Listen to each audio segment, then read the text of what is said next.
Les mandé por mail para que completen un Google Sheet con sus nombres, para que se agreguen como voluntarios para hacer los pull requests a la página de la materia con las notas de la materia. Creo que hay un estudiante que se anotó para hoy. ¿Está acá? Excelente. Muchísimas gracias. Estaría bueno que hayan 2 por clase. Así que si alguien toma clase, notas, y se quiere anotar también para hoy, sería ideal. Voy a poner la presión ahora en ustedes para que levanten la mano. Pero idealmente 2 estudiantes por clase sería ideal. Al final de la clase voy a mostrar cómo funciona un poco esto de crear las notas para la clase y abrir un pull request en las notas de la materia. ¿Okay? Así que en la segunda parte me va a tomar 15 a 20 minutos para mostrarles cómo funciona eso, para que ya quede para el resto de la materia. Y también voy a pasar un poco de tiempo mostrando un poco el código de las cosas de las que voy a hablar la primera hora hoy también. ¿Está bien?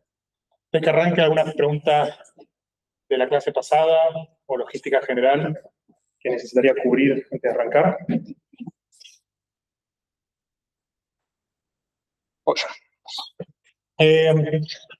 La vez pasada hablé un montón de ecuaciones diferenciales.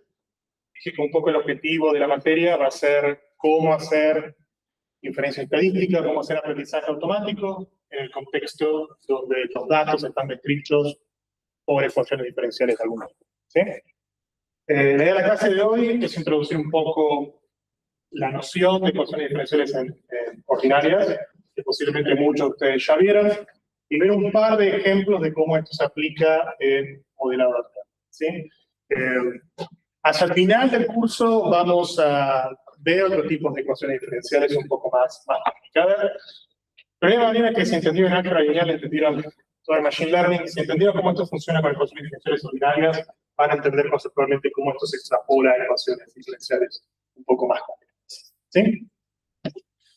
Entonces, para arrancar hoy, vamos a hablar de ecuaciones diferenciales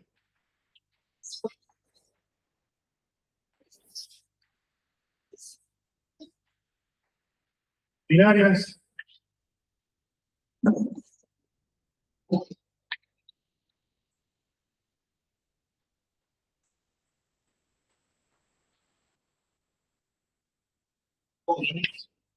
Muchas veces, donde vamos a tener un vector que va a depender del tiempo, por ejemplo, diferenciales ordinarias siempre tienen una variable independiente que por convención y practicidad le tomamos la variable del tiempo. ¿Sí?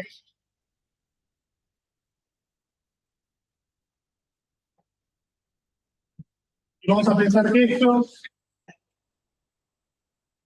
es un vector en red. ¿Sí? Y sigue cierta dinámica. ¿Sí? Y la dinámica está descrita por x y va igual a la derivada temporal de x por alguna función de x, potencialmente del tiempo, y algunos parámetros. ¿Sí? Lo llamamos parámetros.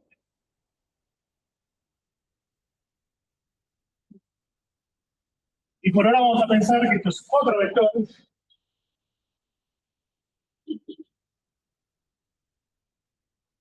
que vienen en otro espacio vectorial. ¿Sí?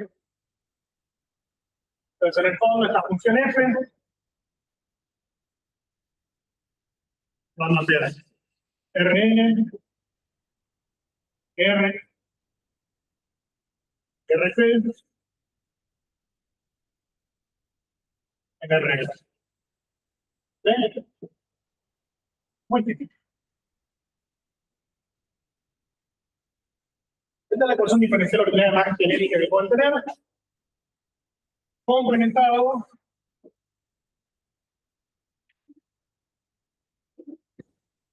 con una condición inicial para ellos. ¿Sí? Entonces, caso muy simple de una dimensión. Una tiempo cero. La función de x0. Evalúo la función f. Esto te dice cuánto vale la derivada. Esto te dice cómo te tienes que mover. Te mueves un cachito, te paras acá, y esta función te dice cómo. Y en el fondo, eso te define una función de. ¿Ven? Por lo general, cuando uno resuelve la ecuación diferencial, x0 es dado, y es dado, función f la conocemos, y lo que dijimos la vez pasada, la función f más directo, consiste en cómo se calcula x de t, dado todo lo demás. Bien. Intencionalmente ya escribí el parámetro θ acá, porque en el problema inverso va a ser al revés. Vamos a ver esta trayectoria y vamos a querer poner algo de θ o de f. ¿Está bien? ¿Preguntas?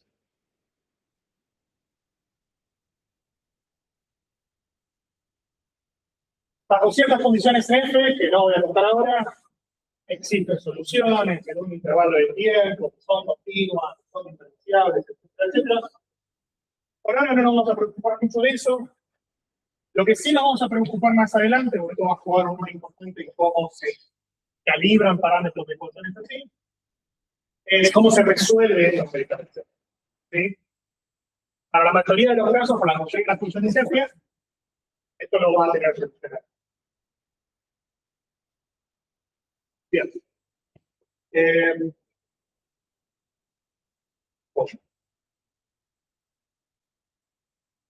Primera consideración es, por un momentito vamos a estar hablando de ecuaciones diferenciales ordinarias. O sea, ecuaciones que se ven así, con una única derivada temporal. ¿Sí? Hay x2 de t. ¿Bien? Eso no importa, porque eso es muy fácil de contemplar con la ecuación diferencial ordinaria. ¿Sí? Entonces, el ejemplo canónico de ecuación diferencial que se ve a lo largo de todas las carreras múltiples veces es el oscilador armónico. ¿Sí? El oscilador armónico tiene una ecuación diferencial en derivada segunda.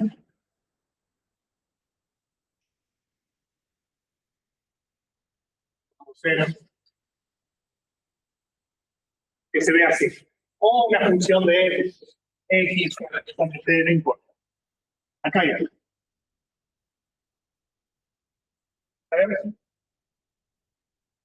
¿Esa es una ecuación diferencial ordinaria?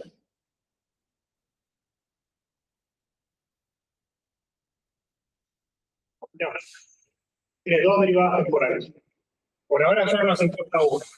¿Importa? No. Porque toda ecuación ordinaria, toda ecuación diferencial de derivadas temporales, se puede convertir en un sistema de ecuaciones diferenciales ordinarias. Es un truquito que lo suben análisis 2. De una manera muy simple, uno define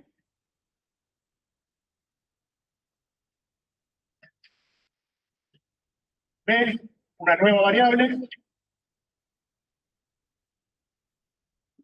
o velocidad, como la derivada de x respecto del tiempo. B, si uno reemplaza lo que uno obtiene es que debe de ser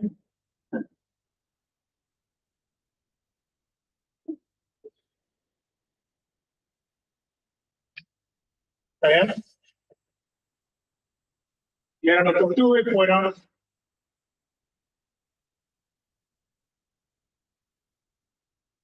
en vez de una ecuación diferencial en x, que es una variable real, o sea, n igual a 1, tengo dos ecuaciones diferenciales en dos dimensiones. ¿Sí? O sea, esto ahora lo puedo escribir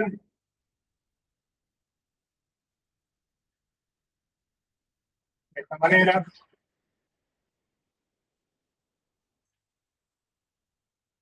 Acá tenemos x, b,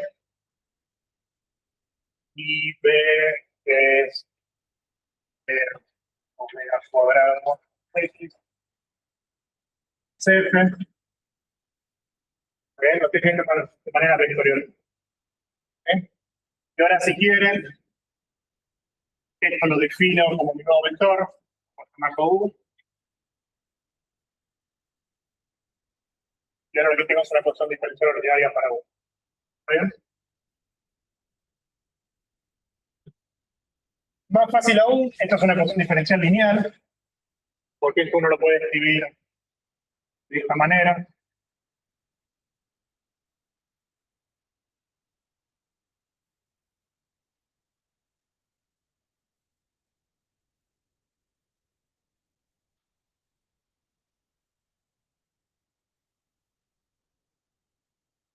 ¿Está bien? Entonces, en particular, la ecuación diferencial, que tiene esta misma pinta, donde en particular la función f que nos queda, que es todo lo que está de este lado derecho, es lineal en x y b, dependiendo de quién sea x. Si f depende de x, obviamente no va a poder ser lineal en x, pero este término solo es lineal en el vector que estamos tratando de resolver. ¿Bien? Entonces, esto para decir, pensemos que estamos resolviendo ecuaciones diferenciales ordinarias, una sola derivada temporal, pero todas las ecuaciones diferenciales que tengan derivadas temporales más altas se pueden siempre simplificar como sistema de ecuaciones ordinarias. ¿Está bien? Lo mismo podemos hacer con otro tipo de ecuaciones, por ejemplo, ecuaciones diferenciales en derivadas parciales. ¿Sí? Entonces, un ejemplo de eso es, por ejemplo, agarrar la ecuación del calor. Empezamos a pensar en la función U, que depende del tiempo y la función. Acá estoy usando un poquito de notación porque X antes era la variable de la ecuación diferencial, ahora X es la coordenada espacial. Y en general, vamos a pensar que U es la solución de la ecuación diferencial. ¿Sí? Entonces uno puede tener una ecuación en derivadas parciales. Y por ejemplo, vamos a ser más explícitos, vamos a poner derivada parcial.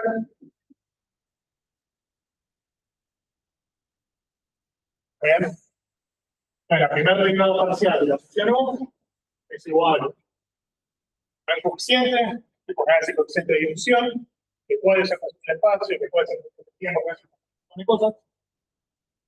Producto, la segunda derivada de U respecto al espacio. ¿Eh?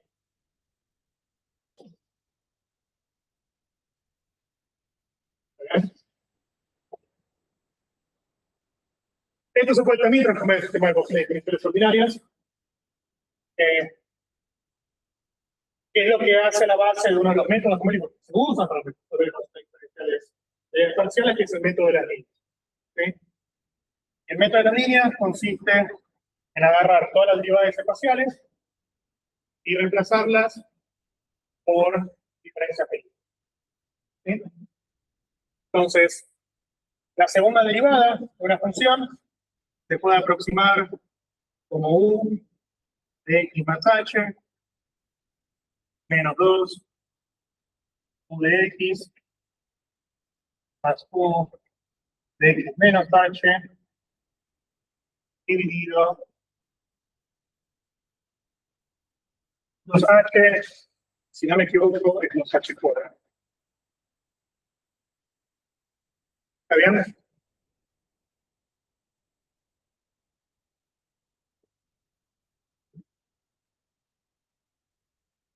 Entonces, la derivada temporal se mantiene, la derivada espacial se discretiza, no hay más derivadas parciales en x, solo derivadas respecto del tiempo,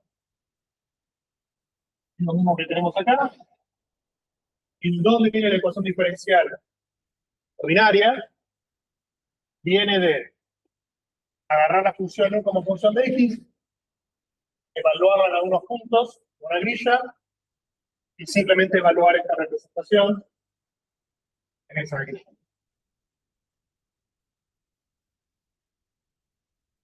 Entonces, en ese caso,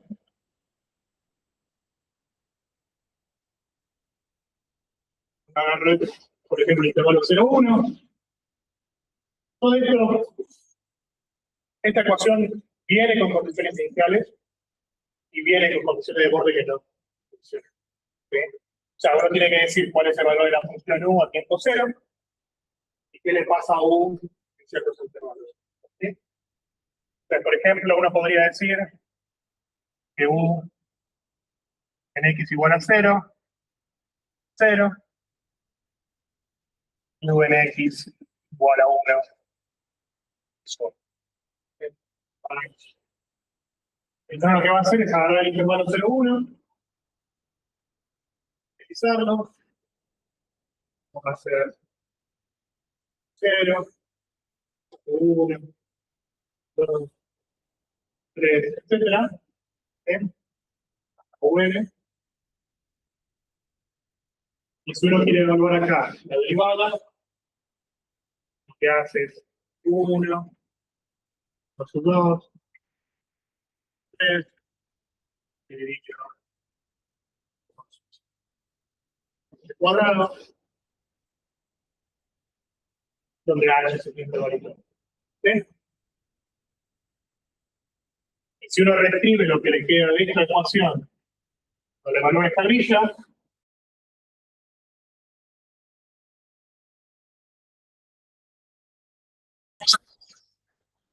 bueno, vamos a arrancar de nuevo. ¿Se ve bien la pantalla, especialmente que están en el fondo? ¿Sí? A ver, un poco más de zoom. Listo.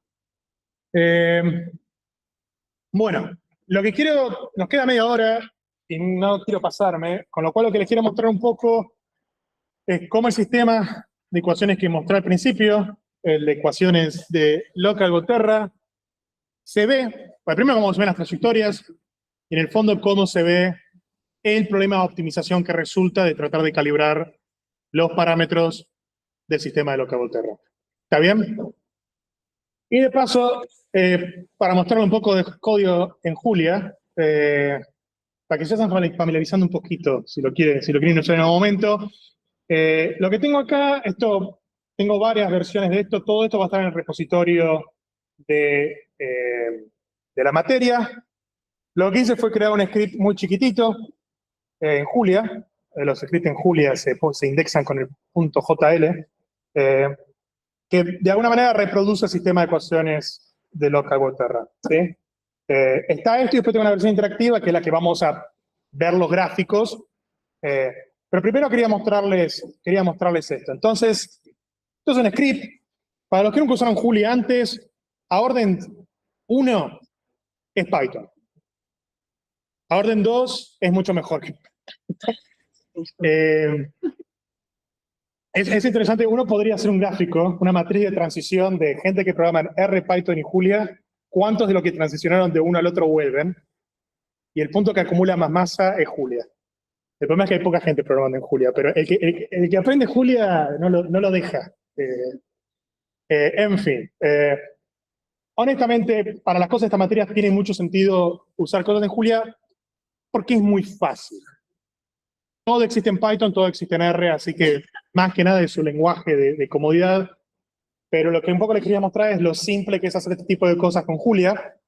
Lo que estoy haciendo acá es algo muy simple. La gran librería para resolver ecuaciones diferenciales en Julia se llama Differential Equations, que es una librería que engloba un montón de librerías, pero básicamente es la librería en mayúscula en Julia para resolver sistemas de ecuaciones diferenciales, ¿sí?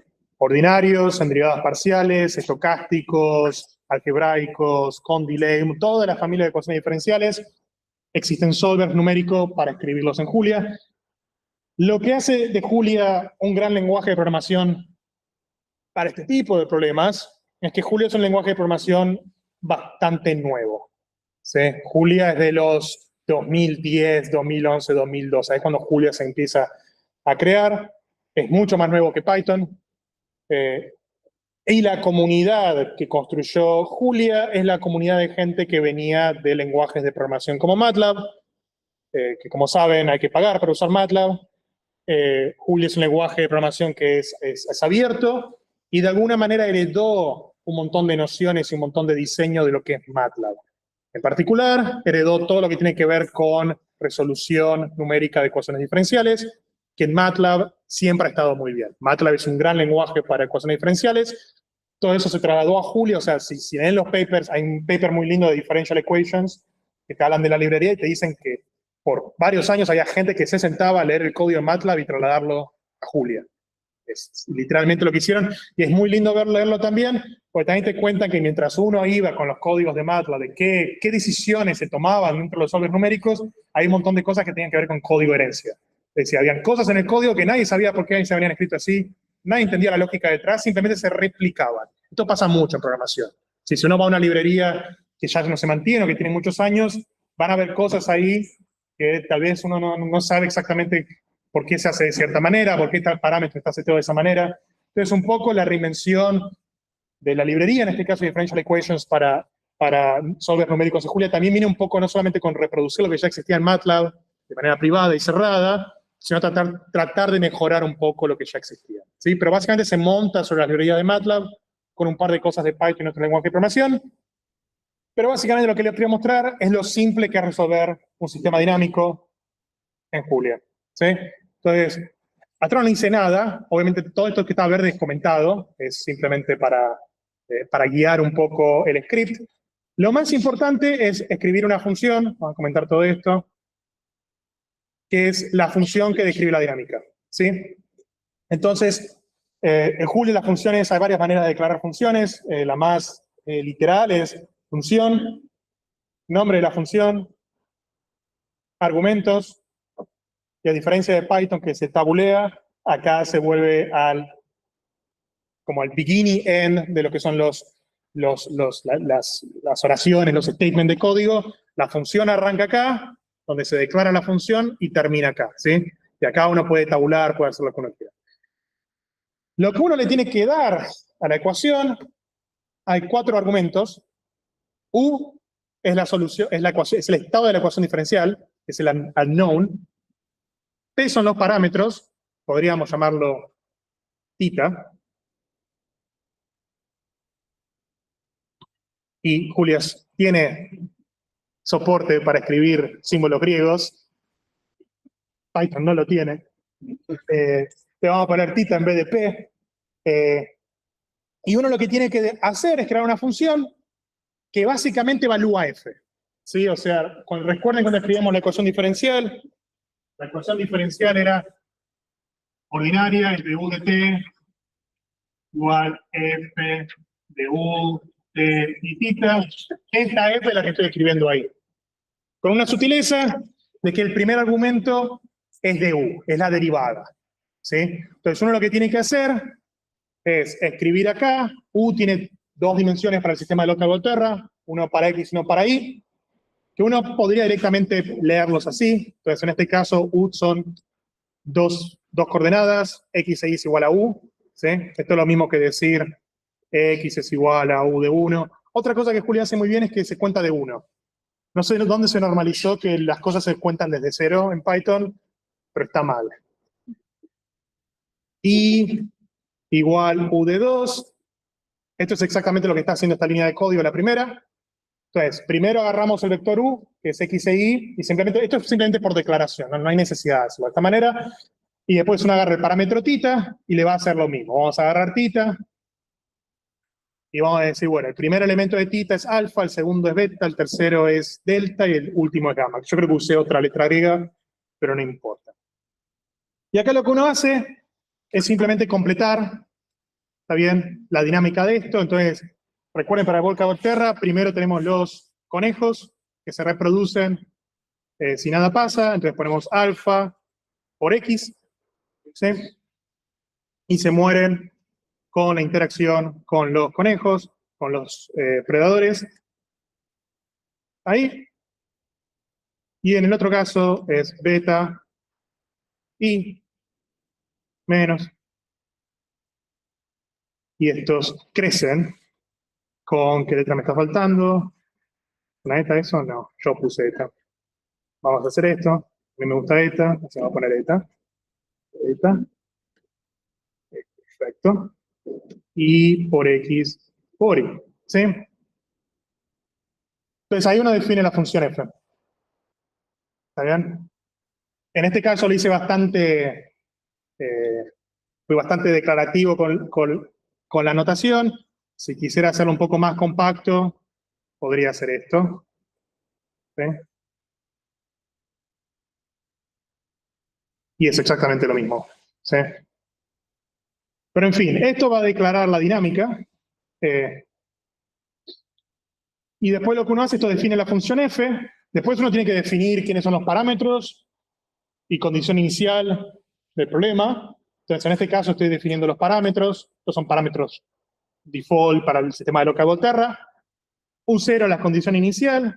Entonces, acá uno podría poner, qué sé yo, cuántos conejos arrancan. Arrancamos con 10 conejos y 2 lobos. Uno define un tiempo de simulación. Entonces, puede ser desde tiempo 0, porque no hay ningún tiempo preferencial, y podemos correr esto por 50 años, o 50 algo. Y después, la manera que uno resuelve este problema es muy simple. Uno define lo que es un ODE problem, o sea, un problema para resolver una ecuación diferencial ordinaria. ¿Sí? Esto es una función de Julia, que a uno le pasa primero la función f, condición inicial U0, tiempo de simulación, parámetros. ¿Sí? Eso es lo que define, o sea, si lo piensan conceptualmente, lo que define una ecuación diferencial ordinaria no es solamente la función f, ¿sí? Es también cuál es la condición inicial y por cuánto tiempo vamos a correr esta simulación y los parámetros del modelo. ¿Está bien? ¿Por qué la... Es una excelente pregunta. Signo de exclamación es una convención de Julia. Entonces, en Julia, cuando se declara una función que modifica variables ya existentes, se suele usar el bang, el signo de exclamación. ¿Qué es lo que está pasando acá? Esta función toma DU como argumento, pero no tiene ningún return. No estoy haciendo, al final uno podría decir, devolver 0.0, o en realidad esto debería devolver un vector, 1.0, 0, 0.0.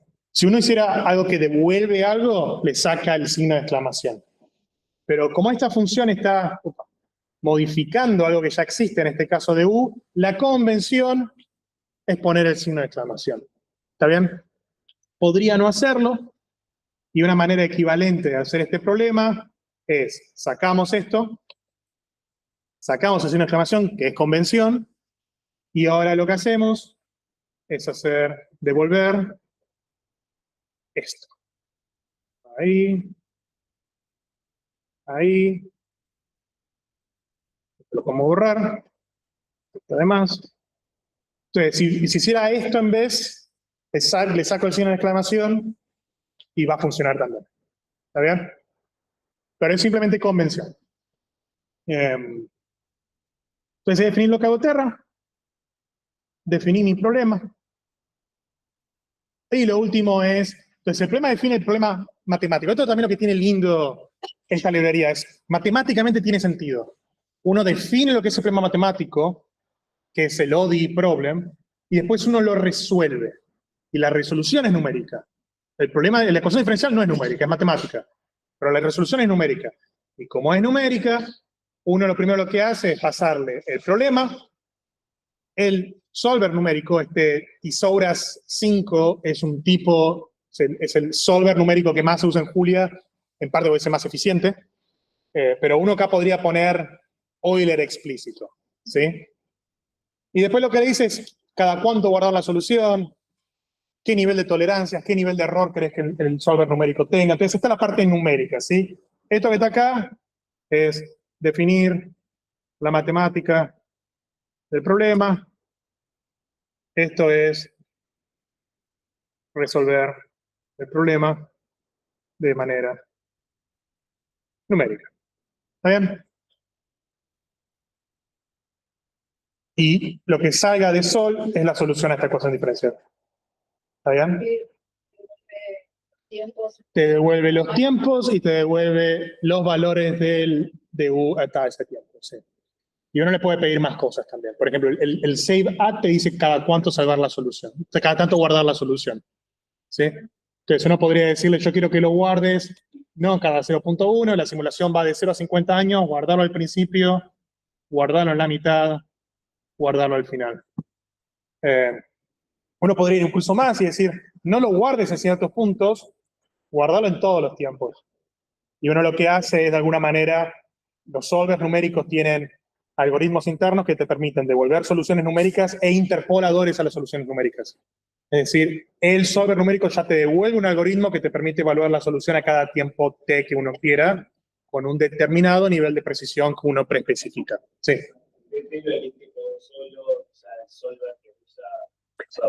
La librería está diseñada de tal manera que si yo no le pongo nada, algo va a hacer.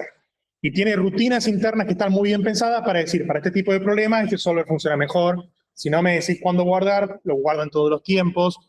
Después, en el hilado fino, sí, uno va a que sea eficiente. Entonces, local terra, sistema de ecuaciones simples, 2 variables, guardame todo. Cuando yo corro ecuaciones diferenciales en derivadas parciales, que tengo 100.000 de estas, no guardo todo porque no me da el cómputo. Entonces, ahí es donde uno puede jugar un poquito con la librería. Sí. Esto es el solver numérico. Entonces, solver numérico. Es un algoritmo que tal vez en un momento hable porque es importante para ciertas cosas que vamos a discutir en la materia, pero es básicamente cómo la ecuación diferencial se resuelve de manera numérica. ¿Sí?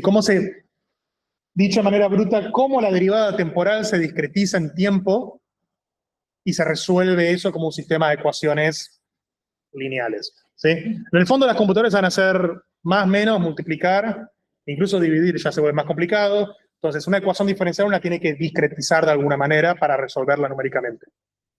El t sobra 5, que es este que está acá, es uno de los tantos algoritmos que existen para discretizar la ecuación diferencial y resolverlo en el tiempo. ¿Está bien? De nuevo, el algoritmo más simple que uno podría poner acá es Euler explícito, que es el solver numérico más simple que uno por lo general ve en los cursos de análisis numérico. ¿Está bien? Sí. El save lo que te dice es cuándo se guarda, no cuándo se evalúa la función. Correcto. Eso es algo muy interesante, que es la literatura de solver numérico. Yo cuando hice análisis numérico acá no me gustó. Ya se lo dije a mi profe de análisis numérico, no me gustó la materia. Después redescubrí análisis numérico haciendo investigación y es un tema fascinante. Y lo que lo hace fascinante es que todas esas preguntas tienen respuestas y todo eso tiene subrutinas dentro del algoritmo de resolver la ecuación diferencial que hacen algo. Por ejemplo, una cosa muy interesante es, uno está resolviendo una ecuación en el tiempo, con lo cual la manera que uno resuelve esto es, discretizando en el tiempo, separarse en el presente, calcular las derivadas, moverse en la dirección de la derivada un pasito. Eso es básicamente cómo funciona esto. De un punto de vista numérico, uno quiere dar el paso más grande posible, porque quiere que el algoritmo sea lo más eficiente y más rápido posible. Pero si haces un paso muy grande, podés romper la precisión con la que estás resolviendo la ecuación diferencial. Entonces, por lo general, un buen algoritmo para resolver ecuaciones diferenciales tiene subrutinas dentro que evalúan cuál es el paso óptimo. ¿Sí? Y eso, por eso un poco también yo vendo mucho Julia, porque se pueden hacer ecuaciones diferenciales en cualquier lenguaje de programación. Yo lo que veo que pasa mucho es que uno entrena un local terra en Python y escribe su solver numérico a mano, usando librerías en Python. Por ejemplo, Shax, PyTorch, TensorFlow, que son las librerías de Machine Learning. Estamos hablando de esta intersección de Machine Learning y ecuaciones diferenciales. Eso está bien, pero yo lo que digo es que es un poco bruto escribir a mano un solver de ecuaciones diferenciales cuando este es un problema que se resolvió hace 70 años, más o menos. ¿Sí? Y que hay muchas cosas pasando dentro de los solvers numéricos que no son triviales. Si o sea, resolver una ecuación diferencial bien no es un problema trivial, ya lo sabemos hacer bien, en el sentido de resolver directamente, pero hay un montón de cosas escondidas en este t sobra 5 dentro. Uno tal vez no quiere ponerse con esos detalles. Uno lo que quiere decir es resolver esta ecuación diferencial con un error de 10 a la menos 9. Yo quiero que la solución numérica esté 10 a la menos 9 de distancia de la solución real, más o menos. ¿Sí? Y eso está todo escondido dentro de cómo esto se soluciona numéricamente. ¿Este solver usa redes neuronales? No, podría, lo va a hacer. Lo va a hacer. Porque lo que yo voy a hacer en algún momento va a ser en esta función de acá, la loca boterra con signo de exclamación, vamos a poner ahí adentro una red neuronal. Y vamos a resolverlo con una red neuronal y ahí vamos a ver cuándo explota.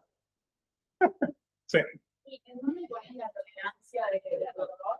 Uno podría, si no me equivoco, ese argumento va acá, y yo así como tengo estos, tolerancia relativa, 1 a la menos 6, tolerancia absoluta, 1 a la menos 6. Y ahí ya declaré con qué nivel de tolerancia resuelvo. ¿Sí? Cuanto más chico, más preciso. Yo también lo me pregunto, ¿cómo compara con lo que sería la solución? Es una excelente pregunta y todo eso es el bagaje de cosas que va dentro del software numérico. Yo estoy más de contento de hablar de eso, es un mundillo, pero ¿cómo se evalúa? Obviamente uno no conoce la solución real, pero hay maneras de estimar errores. Una manera de hacer lo que se hace es, uno podría agarrar el solver que uno está haciendo y agarrar uno más preciso, resolver el más preciso, resolver el que uno está resolviendo, y el error entre el que es más preciso y el que está resolviendo te da una idea de cuál es el error real. Cosas así. Uno podría decir, corre el mismo algoritmo muchas veces y la variabilidad que tenés es una noción del error. Pero sí, no es tan claro. Hay cosas donde uno puede dar cotas. Digo, si está esta ecuación diferencial, te doy esta cota. En la práctica, lo que funciona es la cocina. O sea, le das con un montón de cosas y lográs estimar de manera tal que es eficiente. Pero sí, cómo se hace es un mundillo muy interesante. Bien, ¿esto cómo se resuelve? Si corría este script está disponible, se lo voy a dar, va a generar las soluciones. Yo lo que les quiero mostrar es, ahora vamos a agarrar este mismo código que acabo de escribir y lo vamos a poner en lo que son las Pluto Notebooks, que son las Jupyter Notebooks de Julia. ¿Está bien? Obviamente el nombre es bastante sugestivo. Entonces vamos a estar, esto es mi terminal, abro una sesión de Julia, que es muy agradable. Activo mi environment. Esto es otra cosa que en Julia es mucho más fácil que en Python. Esto de trabajar con ambientes virtuales y con qué librería está instalado, esto en Julia está muy facilitado. Acabo de activar el environment que estoy ahí. Esto tiene ciertas librerías instaladas, que son las mismas que les estaba mostrando antes. ¿Sí? Differential equations. Bueno, le metí statistics porque hice algo de estadísticas. Plots, que es para graficar. Y Pluto, que es esta librería que es la Jupyter de Julia. Vamos a importar Pluto. Y ahora hago un pluto.run, que es lo mismo que el Jupyter Notebook. Entonces esto me abre esto. Hay un script que se llama locaboterra Pluto. Y lo voy a correr. Entonces, esto tiene lo mismo que les mostré antes, ¿sí? Con un poquito de látex, con un par de cosas.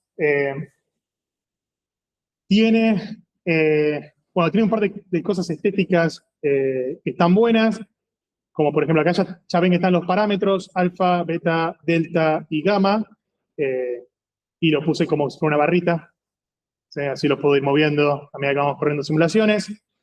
A diferencia de las Jupyter Notebooks, las Pluto Notebooks son dinámicas, ¿sí? Cada vez que cambio algo acá, cambian todo el script, ¿sí? O sea, si muevo este parámetro un poquito a la derecha o a la izquierda, me mueve la solución, ¿sí? La solución está generada con este código, es exactamente lo que les acabo de mostrar, ¿sí? Locaboterra signo de exclamación, U0, tiempo de simulación, acá lo hacen hasta 30 años, problema, solución, y además lo que hago es a la solución le agrego ruido, ¿sí? Entonces, por ahora, olvidémonos del ruido, que es este que está acá, 0 ruido. Entonces, así es como se ven las trayectorias de Locaboterra. ¿Está bien? Está la dinámica de la población de presas, que es la azul, que son los conejos.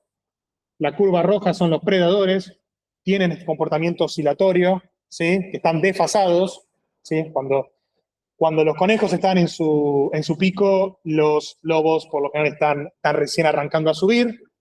Todo esto está controlado por los parámetros de la dinámica, así que si voy acá y cambio el valor vamos con la tasa de predación, esto debería ser que tan rápido se los comen a los conejos, ¿sí? Vamos a cambiar gamma, Vamos a cambiar el gamma, quiero que qué tan rápido se mueren los lobos. Es este parámetro de acá. Vamos a ponerlo un poco más violento. Y ahí ven, sí, que los lobos parecen morirse un poquito más rápido. Y lo que está a la derecha es graficar X contra Y. Sí, es un diagrama de fases. Es graficar las dos soluciones una contra la otra y uno lo que ve es que hay periodos. Sí, hay una cierta oscilación del sistema. ¿Sí? Esto sin ruido. Si aumento el ruido, van a ver que los puntos se empiezan a distribuir alrededor de la curva. Se aumenta incluso más la intensidad del ruido una vez que los puntos se empiezan a desparramar incluso más. ¿Sí? Sí. Lo que está descrito como la curva sería la interpretación del sistema y los puntos. Al revés. La curva es la solución numérica. Dado los parámetros, la solución numérica es exacta. Lo que son los puntos es sobre esa curva agregar ruido gaussiano. En este caso independiente, con un sigma que está dado por 4.3, que es este parámetro que estoy controlando acá. El ruido está dado por una función gaussiana. Sí. Sampleo normal 0 sigma cuadrado, donde sigma es este parámetro. Exacto, es el ruido observacional. Esto es lo que modela, o sea, la curva de roja y azul es lo que antes decía, esto es el modelo del estado. Esto es lo que es el sistema en su estado perfecto. Después vas a la vida real y al ruido. Esos son los puntos. Si uno ve, o no ve la trayectoria, uno ve puntos que parecen seguir una trayectoria, y por eso el algoritmo que describí es trajectory matching, es pegar a los puntos con una trayectoria, pero hay ruido observacional ahí. En este caso, a cada punto le agrego una distribución normal, una gaussiana, ruido estocástico, con algún tipo de amplitud. Podría ser algo más complicado. ¿Sí? Ahora hay como que simulaste todo. Exacto. Lo simulé todo yo. Y lo otro que uno puede hacer con esto es, ahora agarremos lo que sería una solución que la consideramos la real. Si fijamos los valores de θ de todos los parámetros, y esas son nuestras observaciones, y ahora uno podría graficar el error cuadrático, de lo que escribí antes, y la diferencia de los residuos al cuadrado, y graficar cómo esa función se ve como función de los parámetros. ¿Sí? Y eso es lo que vemos en este tipo de figuras. Vamos a poner un poco... Cambié el parámetro de una manera muy fea. Vamos a bajar de nuevo el de los lobos. ¿Cuál fue el que subí? Tasa de depredación. Para que la curva sea un poquito mejor. Uno lo que ve son cosas como estas. ¿Sí? ¿Qué es esto? La estrella es el valor del parámetro real. ¿Sí? El valor de alfa y de beta con los cuales los datos son generados. ¿Sí? En X tenemos alfa, uno de los parámetros, en X tenemos beta, otro de los parámetros. Y lo que graficamos acá es la función de costo, es el error cuadrático como función del parámetro. ¿Sí?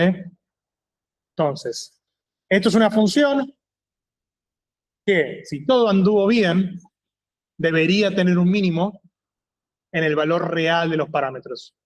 ¿Sí? Los que están marcados con la estrellita. ¿Sí? Puede pasar que puedan haber otros parámetros, otra combinación de parámetros que hacen que el error también sea muy chico. ¿Está bien? O sea, lo que estamos graficando acá es la función de costo. ¿Sí? Esas curvas que están ahí, lo que representa el color es la función de costo. Es la L de θ como función de θ visto en un panel para alfa y beta. Yo podría elegir acá otra combinación, beta y delta, y ahí cambió. Eso puede ser algo Un montón. Y de eso vamos a hablar. Entonces, el de beta contra delta se ve agradable, parece que tiene un mínimo, esto es cuando uno dice, el problema se ve bastante convexo. ¿Sí? Recuerden cuando dije que este problema es no lineal. Si esto fuera un problema lineal, estos deberían ser todas elipses. Debería ser una función cuadrática. Y las funciones cuadráticas son fáciles de minimizar. ¿Sí? Cuanto más no cuadrático sea esto, más difícil es de optimizar. La próxima clase voy a arrancar acá, voy a mostrar un poco más estos gráficos, pero un poco es para que ganen un poco de intuición de cuáles van a ser los problemas que van a aparecer, incluso en el sistema de Local-Goterra, que es tan simple, ¿sí? Donde uno quisiera, de nuevo, uno no sabe cuáles son los parámetros reales, uno no sabe dónde está la estrella, pero uno quiere inferir dónde la estrella va a estar. ¿Está bien? Una pregunta cortita antes de que terminemos. No me llevo el tiempo de hablar de lo de los pull requests, hablo la próxima. Pero preguntas cortitas de esto. Seguro hablo un poco más de este notebook la próxima clase. Creo que hay un par de cosas interesantes para discutir. Espero que no haya quedado claro. Sí, lo voy a subir hoy al repositorio. ¿Está bien? Está todo. Este es un curso que fomenta la reproducibilidad computacional. Bueno, y el miércoles hablamos un poquito más de esto y seguimos con la parte de Neural Differential Equations.